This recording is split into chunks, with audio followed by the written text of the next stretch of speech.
Are you struggling with roadblocks as a woman in the challenging and constantly changing world of corporate America? If you feel stuck in your career, you may be holding yourself back and may not even realize it. Prepare to be enlightened by the meaningful discussions here at the No Woman Left Behind podcast. Each week, gather the insight you need to break down those walls of limiting beliefs. Unleash your full potential and unlock the leader within. Listen to raw conversations with corporate women as they share inspiring stories with the purpose of obtaining their dream career and living a truly fulfilling life. Here's your host, Rosie Zilinskas.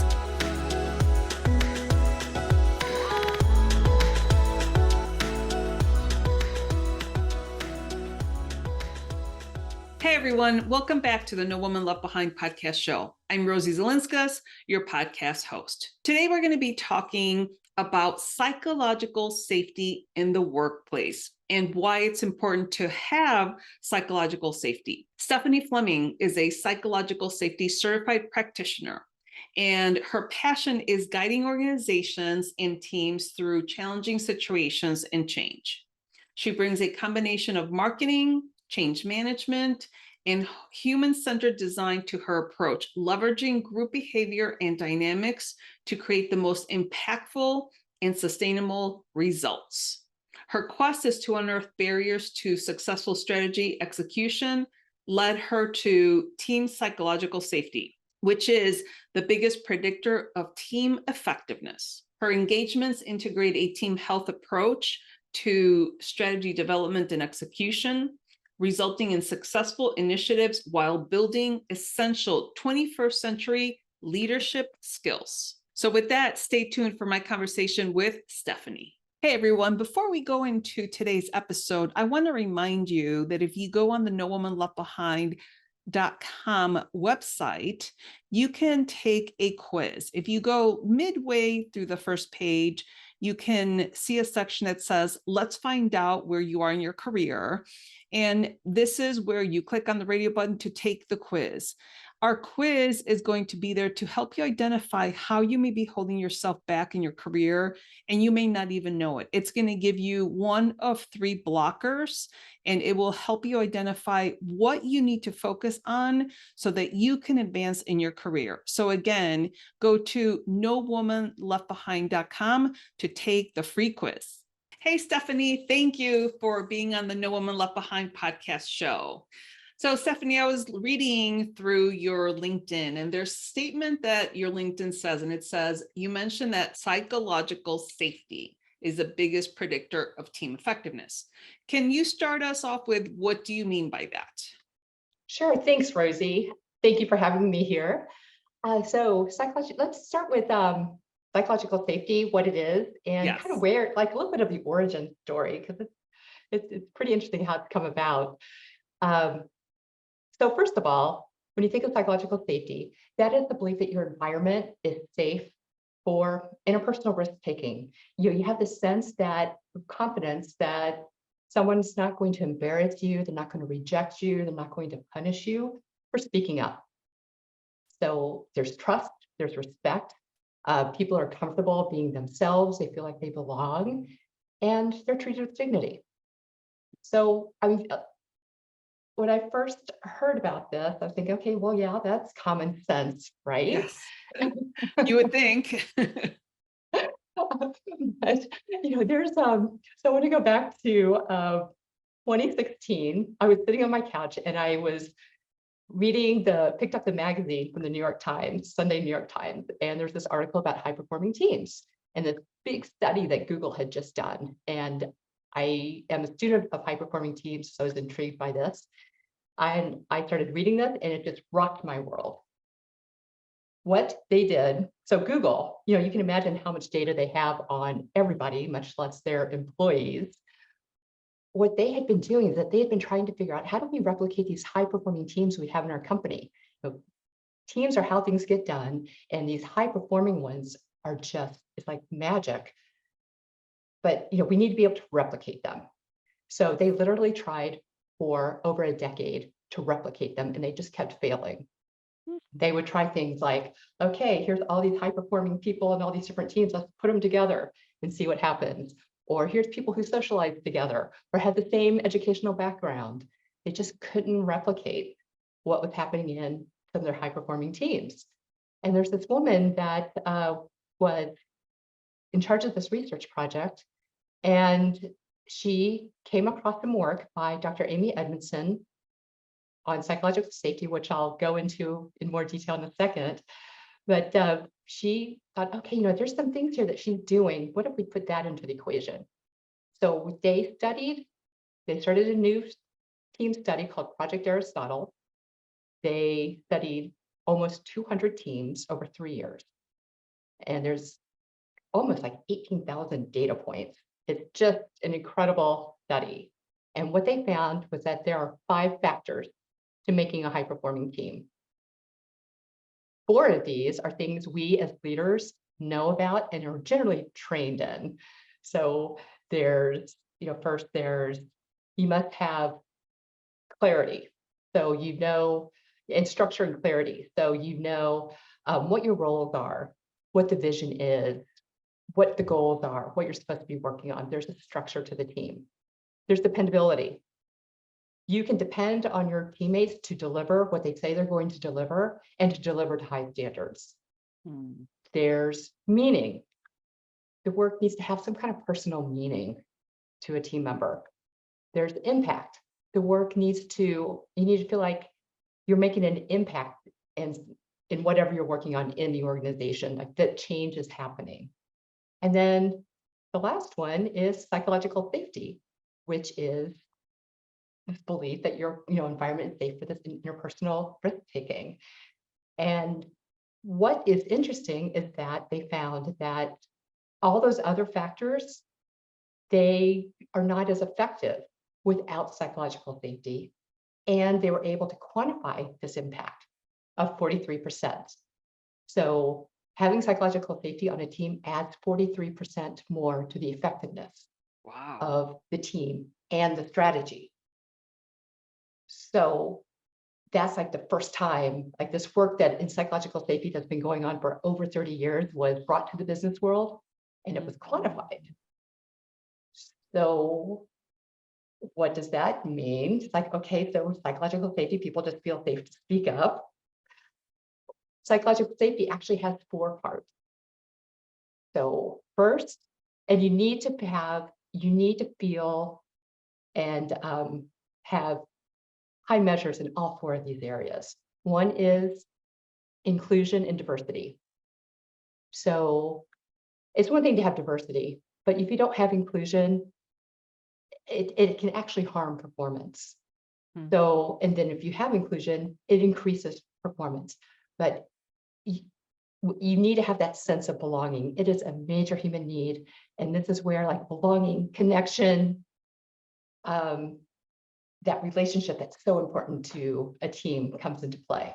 So if you feel like you belong, you're going to be more likely to speak up. The second one is that relationship to attitude and failure. So how are mistakes treated?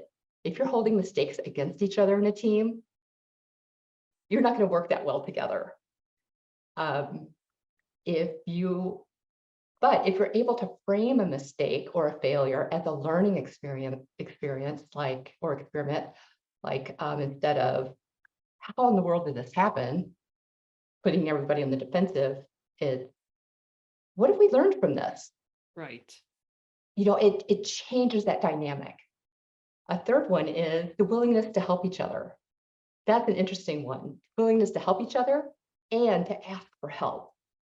Yes. So that's a tricky one. So if you have a highly political climate, highly competitive one, you're not going to be as willing to help each other. Or you could also be just burned out. And if you're a top performer, high achiever, it can also be very difficult to ask for help because you may feel like others are going to think you're incompetent. So there's some things wrapped around that. And then the fourth one is open conversation, how well you can have an open conversation, bring up a half-baked idea. So those 4 things make up psychological safety. So I think you can begin to see if you have all 4 of those things running and you start to have you can then start to have a psychologically safe team. Wow, So that is a lot of information right there. I like the fact that you're kind of, we're putting psychological safety at the center of everything, right? So without psychological safety, you're really not going to have these high performance teams. So is that what Google found then? Like, is that what the result of their study was, that 43%? What was the 43 representing again? the 43% was representing that additional effectiveness a team has in working together. Got it. So, I mean, that could be measured in terms of innovation, in speed, in resiliency, adaptability, all Got of those factors. Because, and I just want to kind of pause there for a second, and I just want you to think for a minute about the absolute best team you have ever been on. And in thinking about that team, what was possible and why? That's interesting, because when I do think back just over my history, I think one of the best teams that I worked on, the manager was represented psychological safety. They were always asking, like, how are you guys doing? What's going on? How can I help? Things like that. And then when you did go to them with a question, they were open to listening and trying to help you. First of all, understand. They're trying to understand, and then how can they resolve the situation?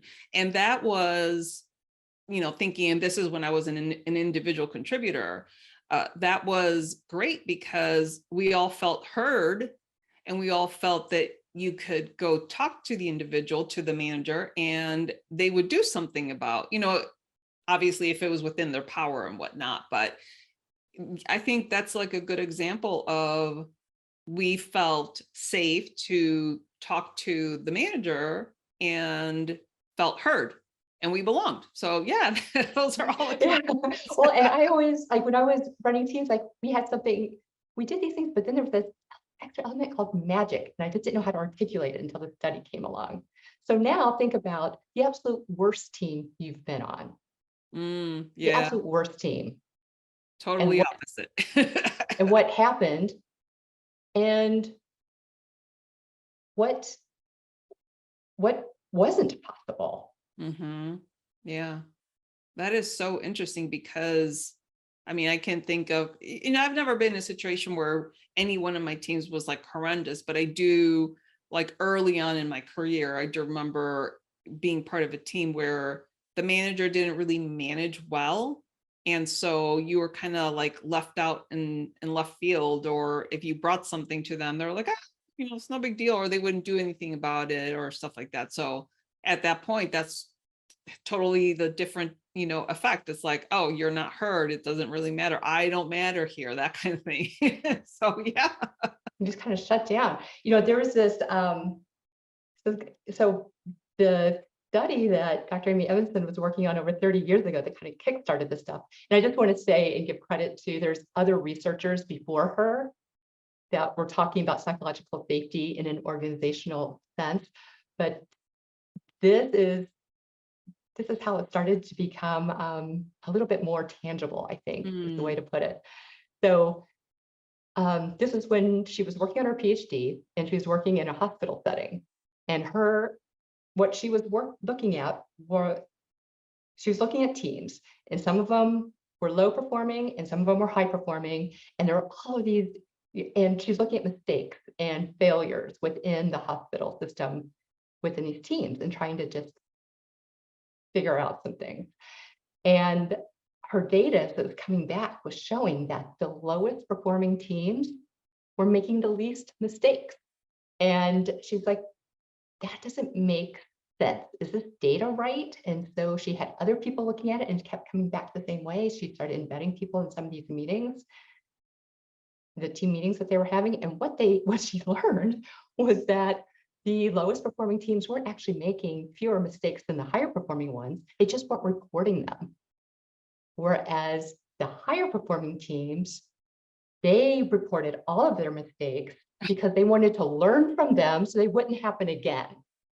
So then I was like, oh my gosh, now whenever I go to the hospital, like, which one of those teams is going to be working? Oh goodness, Stephanie. So Back to my original question. So then now we know why psychological safety is so meaningful or a big predictor. Now I'm curious, we started talking about the Google study. Were they able to replicate that with other teams then, or was it just so what happened with that? So they were able to replicate that, and they've had in pockets really good results. What is, from what I've heard, just secondhand from people that work with Google, is that they're awesome at research, but then actually operationalizing it and keeping it going is a whole other thing. Just like anything, right? Momentum. Just like anything. So, and I think this also explains, I mean, there's, it comes down to leaders and what their mindset is, how, and the realization that things are changing. We have had this history of management that hasn't changed in decades, actually centuries. I mean, there's this article I came across in Financial Times, and the question was very provocative. It was like, are women going to be the next leaders? And it was pointing out that we are different than we have been in the past. In the past, management theory and management practices came from a very male-dominated point of view. Yeah. It came from church. It came from the military. It came from slave plantations. And then, into the industrial era. And that it's this command and control. There's other, words for it, but essentially it's command and control, management by fear. And now, we're in a place where teams and organizations need to be adaptive. People need to be at their best. People need to collaborate. That's how things get done, is through collaboration. Right. So that is now why we're starting to see, there's all these other ways that we can really motivate and help people to be at their best, to get into flow. Right. And because this is a generalization, but looking at the research, women typically score higher on emotional intelligence and collaborative practices and working together. So I think this is a huge opportunity for women to step in and start to really influence what acceptable management practices are, upgrade it to the 21st century, and things like psychological safety is the foundation. I mean, once you have psychological safety, just think of what can be built from there. Yes. Oh my gosh. I love everything that you're saying. And also the Gen Zers are not putting up with managers mistreating them or talking down to them, because guess what? They can just quit their job and get another job. And so I'm, a Gen Xer. So I'm like, in the 20 to 30 year range experience now. I was just talking to somebody and they're like, yeah, I think you're a little bit more experienced. I'm like, she was 4 when I started working, so now I'm like in that realm.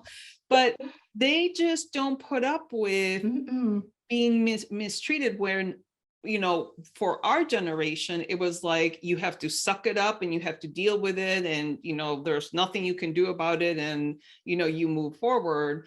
And also the millennials, the younger millennials and the Gen Zers are now talking salary, and they're sharing it with everybody so that, there's that transparency and all that stuff. But so as far as change management, so we're going to talk about change management too.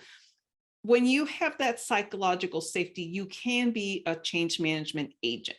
So let's talk about how, like you just said, this is so exciting because women can be those change agents. So let's talk about change management and how women can be those change agents. Okay, so change management, first of all, is the people side of change. In organizations, any kind of big transformation projects or even small ones, you typically see, here's the project plan, and it's very technical, or very like, this is going to be your job description. This is the change that's going to be taking place, and this is what you need to do.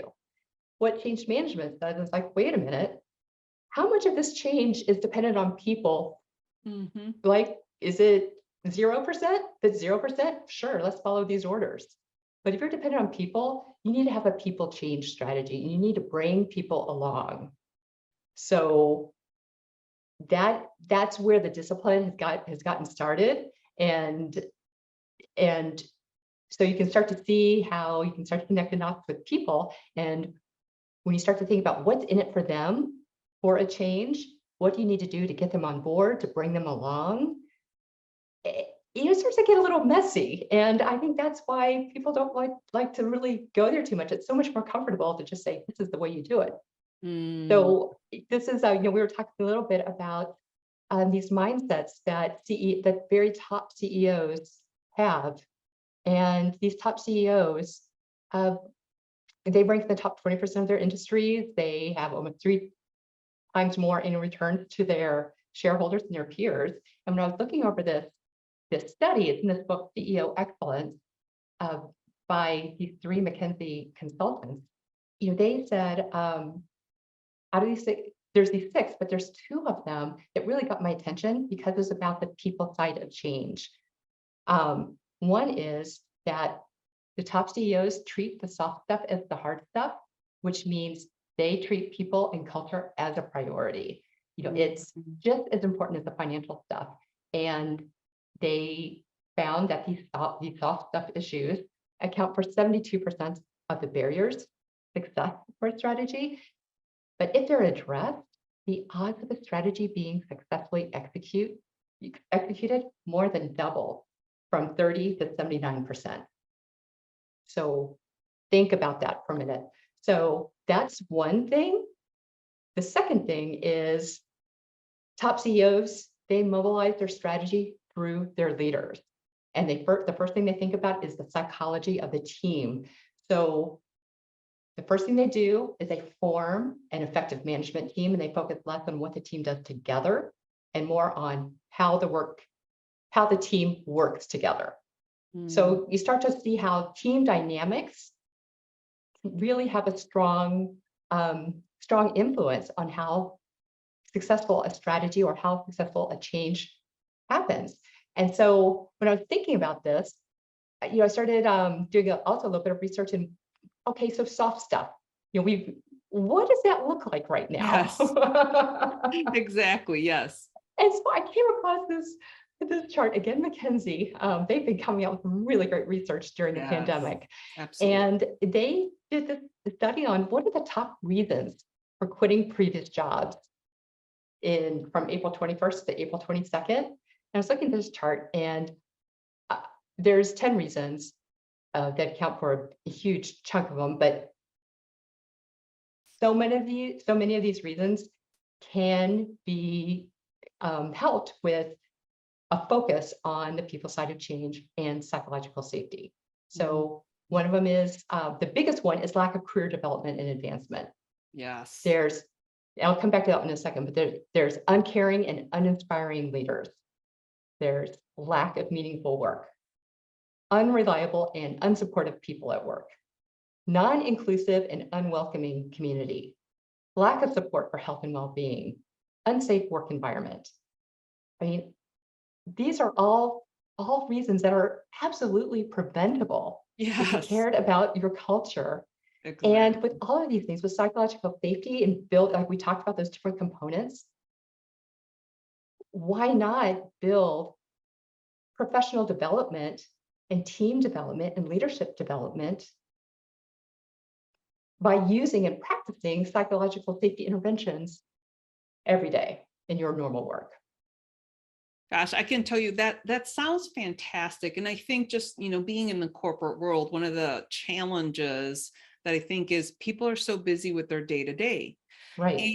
And it also has to come from the top, right? So if the top CEO doesn't believe or think that the soft stuff, or the culture, the people and culture is important, then nothing's ever going to change. So it does have to come from the top. So I like that this is the book called CEO Excellence, that it has to come from the top down.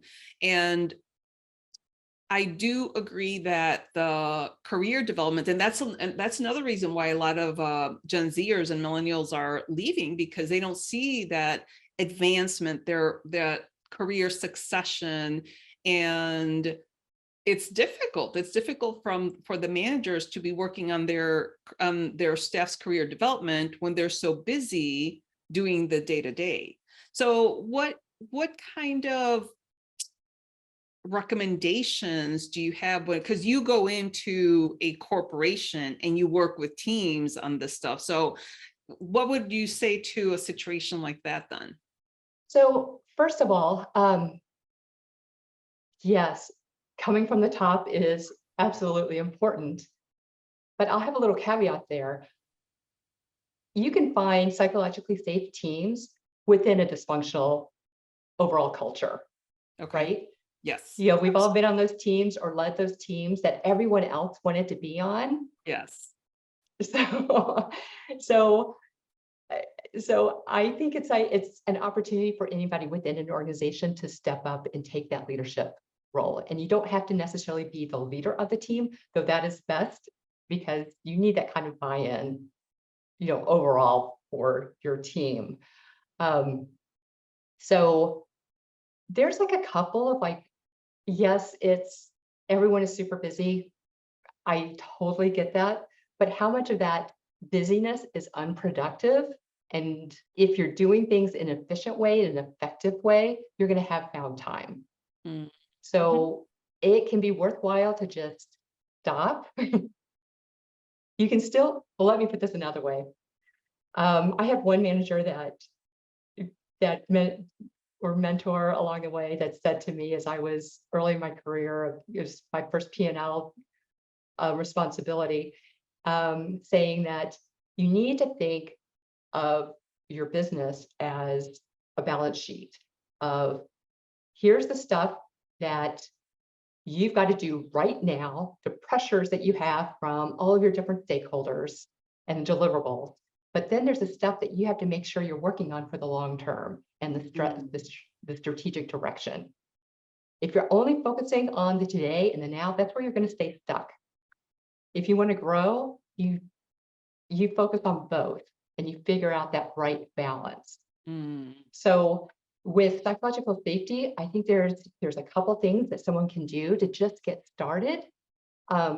First of all is awareness, like talk to your team. Does your team know about everyone? I think, let me back up a little bit. I think all teams and people on teams really want it to work well. We spend so much of our life at work. We want it to be a good experience, right? And we all get frustrated when things don't go right. And there's all different kinds of reasons for that.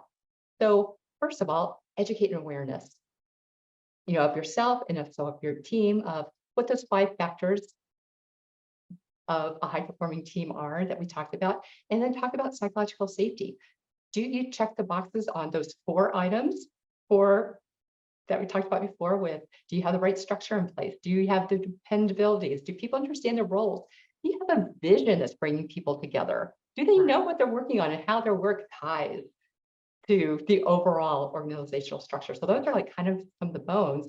Then like look at psychological safety and those 4 key elements. Where do you think people in your organization are? And I do an assessment actually that's anonymous that really is, you know, start to help people have a conversation and a dialogue about it.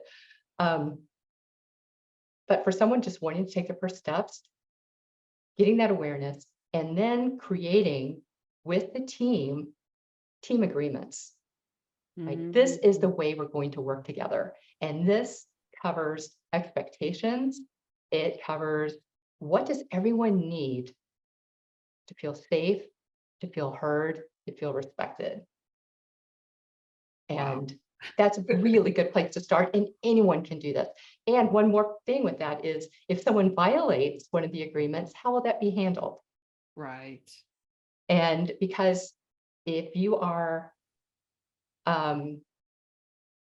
you know, if someone violates one of the agreements and it's not taken care of, that's going to hurt psychological safety, but it's taken care of right away within how everyone wanted it to be taken care of, well, then it's going to increase psychological safety.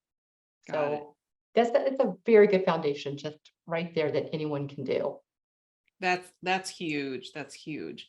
Now, I know, obviously, we talked about people leaving just the corporate world, their jobs. And so what happens if you're struggling to realign and re-engage your teams after either a lot of people have left or even after layoffs, depending on the situation? When that has happened, I think that it's like really important to do this work. It's really important and to get grounded. Again, what do people need right now? This is a little bit outside of the topic, but I think in these kind of situations, it's also really important to acknowledge loss. Yeah. And to, just really acknowledge people that are no longer there that did contribute. They're not the bad guys. They all contributed. And that makes everyone also realize that they're valuable. And if it comes time for them to go or they get laid off, whatever the circumstances, that they're going to be honored and acknowledged too. It's just, that could just goes a long way. I would also say that also in grounding is just help people get, again, focused on what the vision and what the purpose is. What do we have to do now to get to this place where we all need to be? Got it. So get people on the same page. And there's also, I think, something to really keep in mind is that for everyone, leaders in particular, every interaction you have, it's an opportunity to build psychological safety or to destroy it. So it's a lot, it can be a lot of pressure, but it's okay. It's okay. Yeah. We like to have this, there's a 3-step framework that I think can be very helpful. And this is also from Dr. Amy Edmondson. But but it's basically it's common sense again. It's like thinking about the before, the interaction, the during, what happens, and then the after. So the before, how are you going to set the stage or frame the work that needs to be done?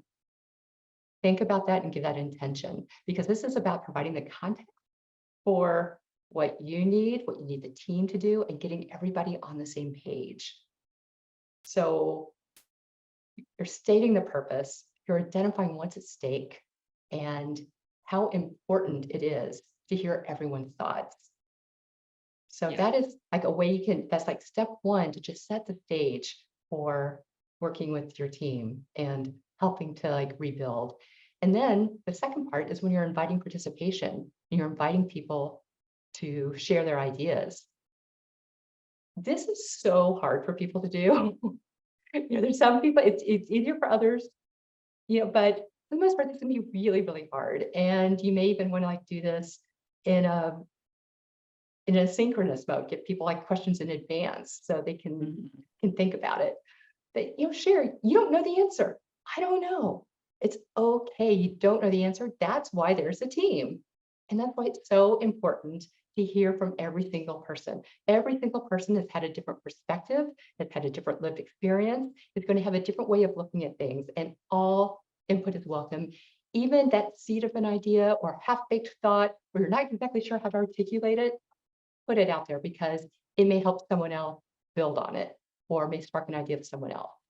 So that step two, that's all about building confidence with your team, that they can voice, that they can speak up.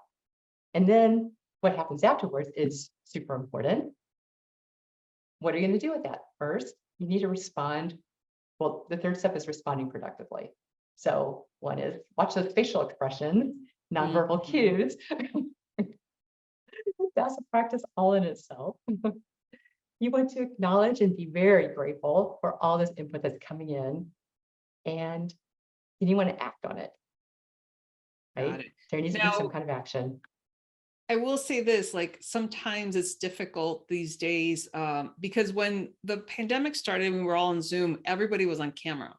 Right. And now I've noticed the trend where hardly anybody's on camera. Like people are done with the cameras. They're, they don't want to be on camera anymore.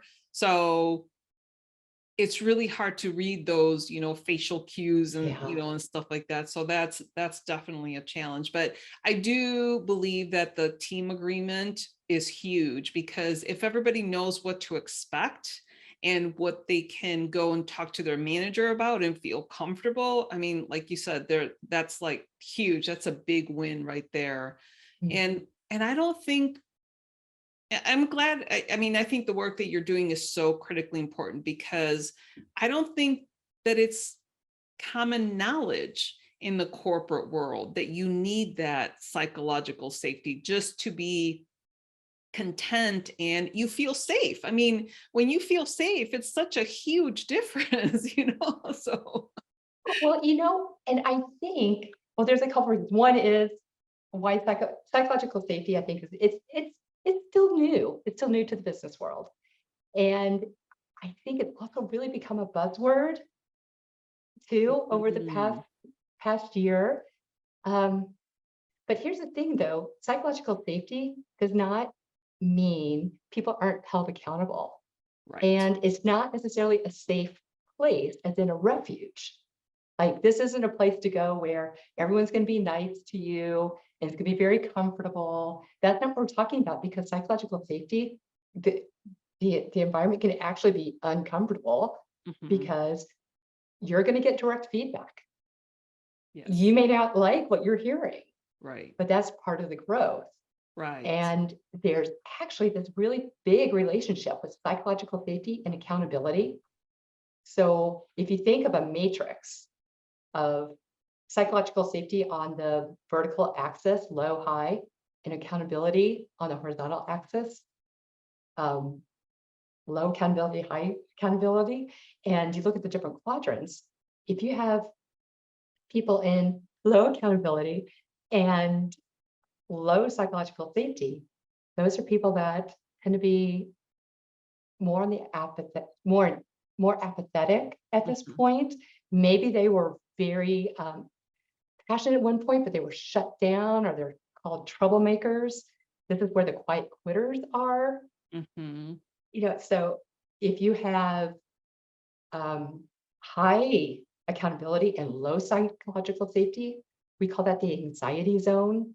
I call it harried hustlers. This is actually where most people are, because there is, you have such high accountability, you have such big goals to reach, but there's no safety at Mm. all. And so you are just doing your best and you have that high performance, but it's not sustainable. You're going to burn out, or you're going to start to go to that quiet quitter zone for at least for a while to get back into place. And then there's high psychological safety and low accountability. I kind of call those the comfy coasters. They're and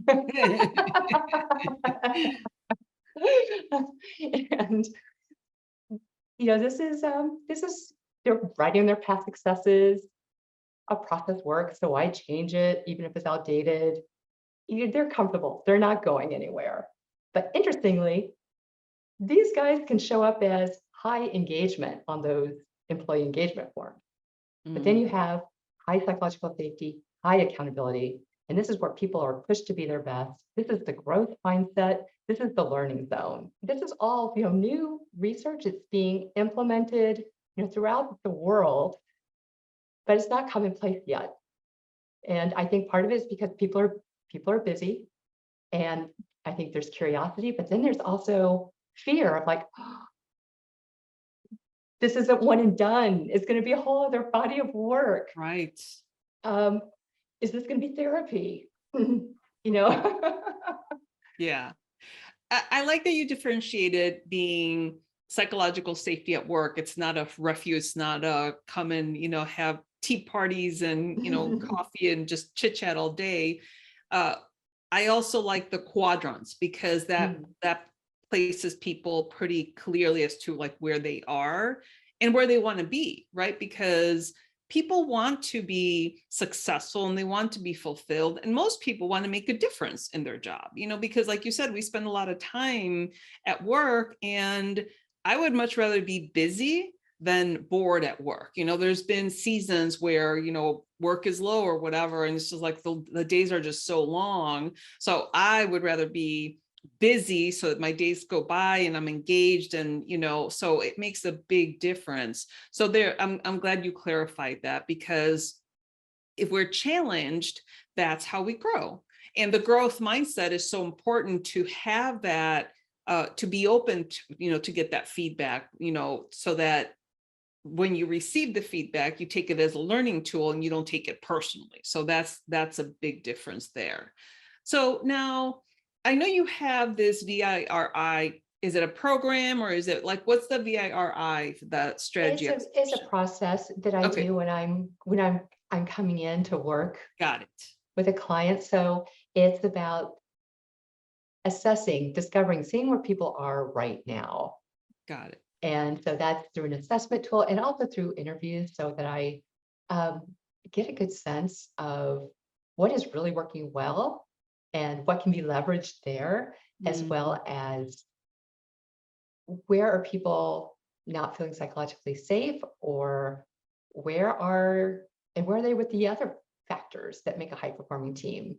One of my favorite ones, I've come across this a couple of times, where I've talked to the senior leader, and he said, well, one thing that we have going on for us is that we all know what our vision is, and we all know what our goals are.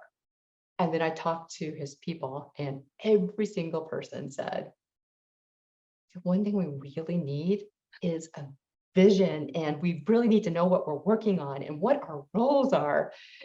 Oh my gosh. What a disconnect. That's such a perfect example of one person thinking that, yep, everybody knows their goals and the vision, and everybody else is like, no idea. and it's just so I do this analysis, and I bring it to the team, and I help the team. Everything I do is through teaching, and getting experiential teaching, so that the team is actually practicing that skill during the session. So as we do a debrief, for example, I first go over, this is how you have a dialogue, because we're not taught that in business school. This is how you really have a productive conversation. This is how you go into inquiry. This is how you are from curiosity. We're not taught how to deeply listen. So I go over some of these parameters and say, okay, this is where I'm going to push you into these different areas, so you can learn, you can bring this skill to your regular team meetings, so that you have a productive way to speak up and to dig deeper in a responsive, productive way. So anyway, I work with the team, and then depending on what they need, then I can develop a program for them as kind of a DIY approach of a roadmap that they and the team leaders can work together integrated with their work. So it's not like a whole other thing. It's integrated in their daily work, so they can start seeing for themselves the effectiveness of it. And I also have this belief that, as with anything, it's like this is a team sport. It's like all these leaders are expected to do so much with their teams, and their teams don't have the tools that they need. So to be now in a corporation or any kind of organization, you need to be responsible for your self-awareness and your self-growth, as well as the team growth and how you work together on the team. And that takes practice on an individual level, and it takes team practice. So I think of it as like a band, or a sports team. You do your individual drills, you do team practice, so you're ready for game day. So I provide a blueprint for a team to be able to go through that, so that as the unexpected happens, they're resilient. They're able to execute against their strategy or adapt their strategy, because they already know how to work together, and they have these good practices and habits in place. That makes a lot of sense. And so I like the fact that you come in and you kind of give some of the team members the language, because I heard someone once say, my manager, whenever they're going to ask them to participate or try to, be involved in a project, for example, this manager, the first thing that they would say is, first of all, I want to let you know it's okay to say no. And I think that's a perfect example of psychological safety, because a lot of times when you're asked, hey, do you want to be part of this project, you almost feel obligated sometimes to say yes, even though you don't want to work on it. So I thought that was brilliant from that manager perspective, to say it's okay to say no. And that's how they started the conversation. And I love that. Someone else, when they were giving feedback, they were saying that they started the conversation with, I think there's some things that you could do differently, but I will only share with you if you want me to share. So again, that's like, hey, I have some feedback to give you, but I'm only going to give it to you if you're okay with it. So you're almost asking their permission per se. And then if they say yes, fine, you give it. And if they say no, then, hey, at least you leave them thinking, well, what is it that I can improve? But I thought those two situations were, brilliant, because you're acknowledging the person first, versus, you're just an employee, and you're a human being, we're people. We're not just machines that you come in and you do this, productivity. So I thought those were two good examples of psychological safety. Those are really good ones. It's being human. Yes. And it's allowing being human. When we come into this, if we expect people to be like machines, like you said, or to not make any mistakes, that is not being human. Right.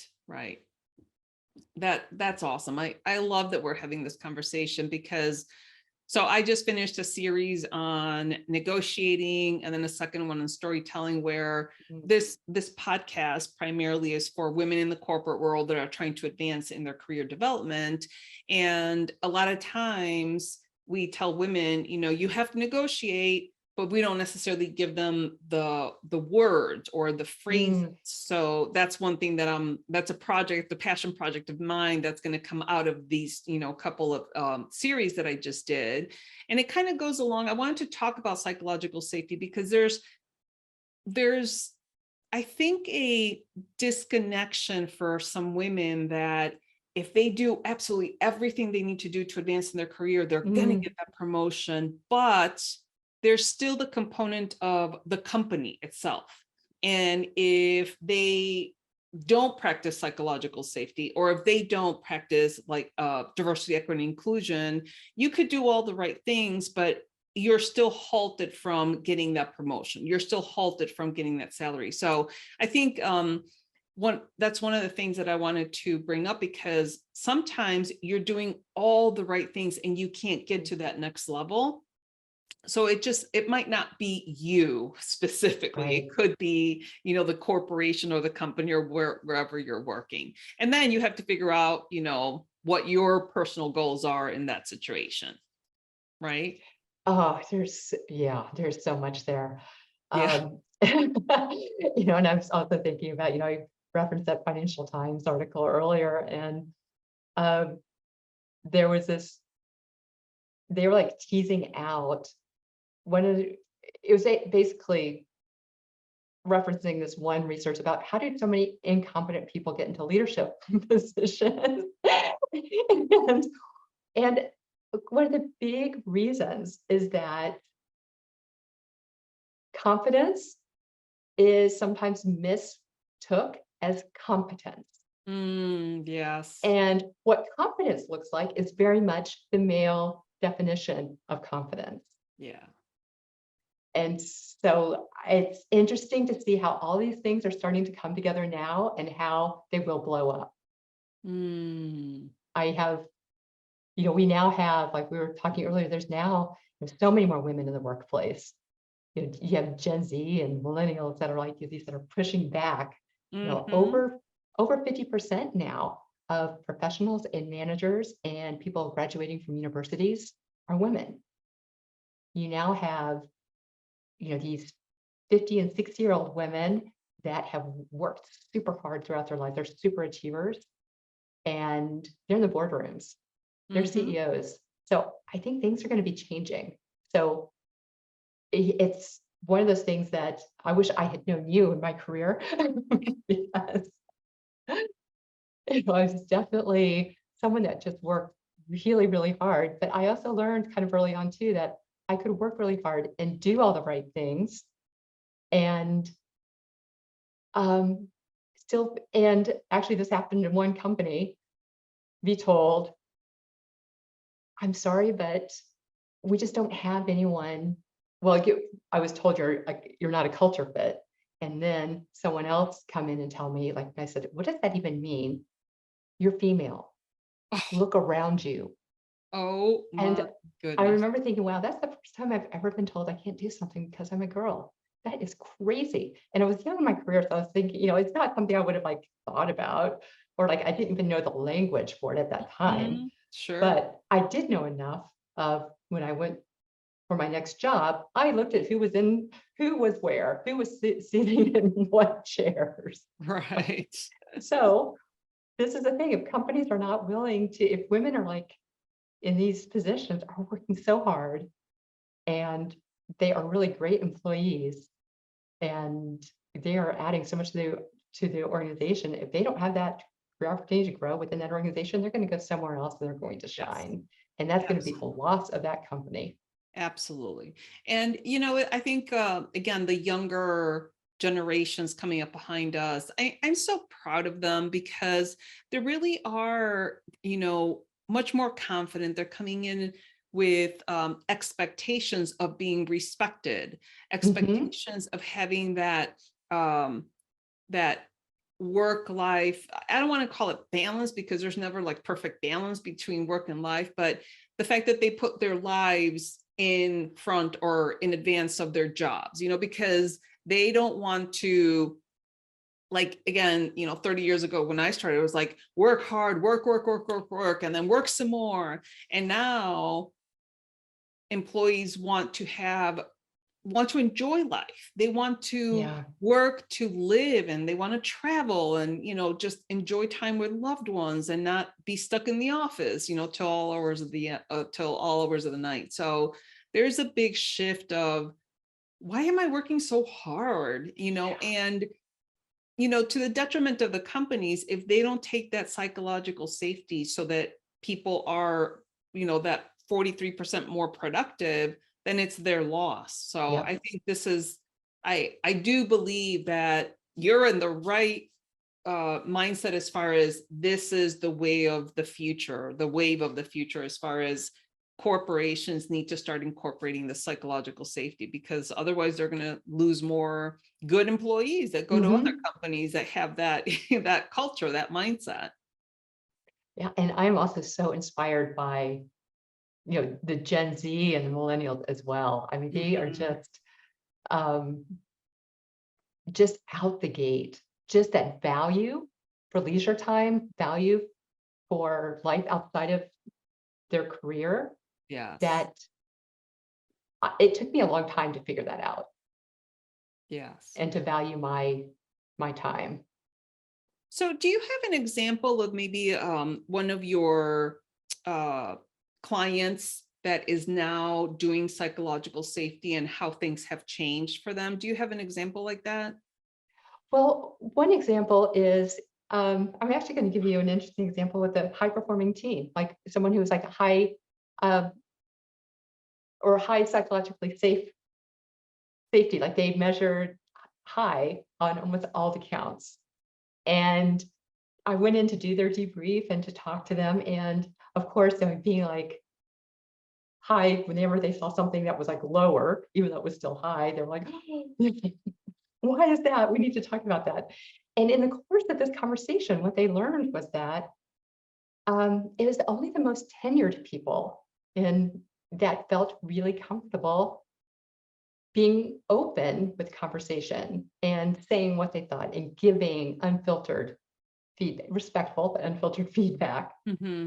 And um, the new people didn't feel as comfortable about that. And it was just kind of shocking to this group. And they were also very thoughtful, highly emotionally intelligent. And they started thinking, wow, this is like one of the people that was new said, this is I've just joined this team, and this has been so helpful for me to hear the stories of how this team came together, how the tenured people went through their failures, how they got through them, how they figured out how to say difficult things to each other and have difficult conversations, the slip ups, and how they like followed through it and got to where they are, and how they're just stronger than ever. That they're now looking at, oh, it's like, wow, how can we now have these practices as part of every single meeting we have, but also incorporate it with our onboarding. Mm. So that is, I love what they are doing there with that. If they're thinking about, we have some good things happening here. There's always room for improvement. And we need to be intentional about keeping it as part and not take for granted that this is part of our organization and baking it into their onboarding. That makes so much sense, Stephanie. Oh my gosh, you have given us so much like really amazing information, and how more than anything, if you're listening, you can always bring this to your manager and say, hey, have you guys thought about, talking about psychological safety, and how can I be a change agent for our organization? Because the more we practice that psychological safety within our companies, the better we are just collectively recognizing each other as human beings. And then, of course, we know that when an employee's happy at work, their productivity goes up like 12 to 14%. So it only benefits the company as well, so. What's wrong with having fun? Yeah. While doing your work? Win-win. All right, Stephanie. Well, again, you've given us already tons of amazing information, but maybe are there 2 tips that you want to focus on for someone that's in the corporate world trying to advance in their careers? Sure. And, and I will just, some of these I've already talked about them, but I'll just kind of summarize here. And I also just want to say that I also have a quick start guide that I can make available to your listeners too. So to get them going right away. Great. So first of all, as I said before, it's like educate your team and yourself on psychological safety and its importance, and taking that first step to create together team guiding principles and how you'll work together. I have in this quick start guide a sample of this to help you get going. This is just such a simple, though I know difficult, first step. And also know that just doing something like this isn't just one and done. It can evolve, and it's something you keep alive for each meeting, and you revisit again when you have new members coming into team. Make sure it's still relevant. Your times change, so get those team guiding principles together. And second one is, as a leader, be intentional about your interactions. Really think about and do what I've talked about with creating psychological safety with each one of your interventions. So thinking about setting the stage, how you invite participation, and how you respond productively. And a little bonus one is that if you feel yourself starting to get into this reactive mode, which is common for all of us, is what we do, especially in high pressured situations. There's a little practice that I do that a coach taught me a long time ago called STOP. It's an acronym. So first, you feel your body doing that, just stop, take a pause. Then take a deep breath, full body breath, and just feel your feet on the ground. Then observe. Observe for a second what's going on in your body. Just center yourself with another breath, maybe, and observe. And then proceed. And just doing that little action can just get you back into this inquiry, curiosity mode versus this reactive, oh my God, what have you done? Right. Well, those are all great. By the way, that stop reminds me of there's this old Bob Newhart. Well, now you can find it on YouTube, but he's a psychiatrist or something, and someone this woman comes in and she's like, I have this fear of like dying or something. I don't remember what the story was. He's like, okay, well, I have the solution. Just stop it. Just stop it. So he kept just saying like everything that they were talking to him, like, just stop it. So it's like a hilarious Bob Newhart little snippet. But, it's so true, because a lot of times we as human beings create this whole thing in our head. And it's like, before you know it, you're like fighting someone in your head and you're just like, just stop it. You don't have to go there. Just stop it. So, well, and it's made up. Yes, totally. It's made up. And actually I'm guilty of that. Sometimes like my husband will say something and I'm like, why did you say that? And I have like this whole thing and he goes, huh? Where did you get that from? He's like, that is not what I meant at all. So now he's like, just ask me if I'm like, so now I just ask him. It's so true. I mean, and you also don't know where someone else is coming from, what's beneath that iceberg. Absolutely. Someone could have just said something horrible to them right before they saw you, and they're still processing it. Absolutely. So, yes. Yeah. No, there is that iceberg too. there's layers, always the layers. Yeah. Well, thank you very much, Stephanie. And of course, all your contact information is going to be on the episode blog. So, people can go there and find all your contact information. So again, thank you so much for all of the information that you have provided us. I think hopefully we will be psychologically safe in the future in our corporate worlds. Well, thank you. And I just truly believe that our 21st century leadership requires this building, these and sustaining these collaborative, resilient teams. And I also think that, if leaders are able, if your listeners are able to develop that reputation for building high performance teams, it's gold, it's currency, and it'll be their competitive advantage and secret weapon. That's awesome. Go for it. Perfect ending words. All right. Thank you, Stephanie. Thank you. Who knew that psychological safety is so imperative for a high functioning team? Stephanie says that there are 4 parts to psychological safety. Part 1 is inclusion and diversity, that everybody wants to belong. Part 2 is attitude and failure, meaning that if you make a mistake at work, how do they treat that mistake? Do they reprimand you or they use it as a learning tool? Part 3 is your willingness to help others and to ask for help. Sometimes I think high achieving individuals don't want to ask for help because they may think that others may think that they're not competent. And then part 4 is to have that open conversation. Everybody wants to be heard. Psychological safety is something that is going to be coming into the corporate world more and more, I think. And the other thing that she said was that women are taking the lead in leadership positions throughout just leadership in organizations, which is absolutely incredible.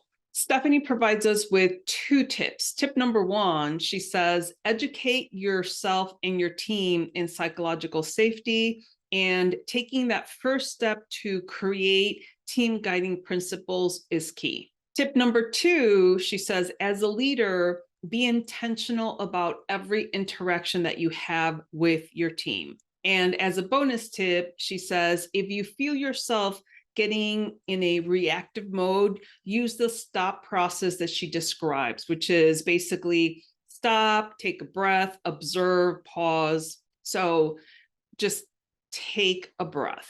Stephanie also is providing us with her Quickstart guide. And for this, she's asking for our listeners to send her a LinkedIn message.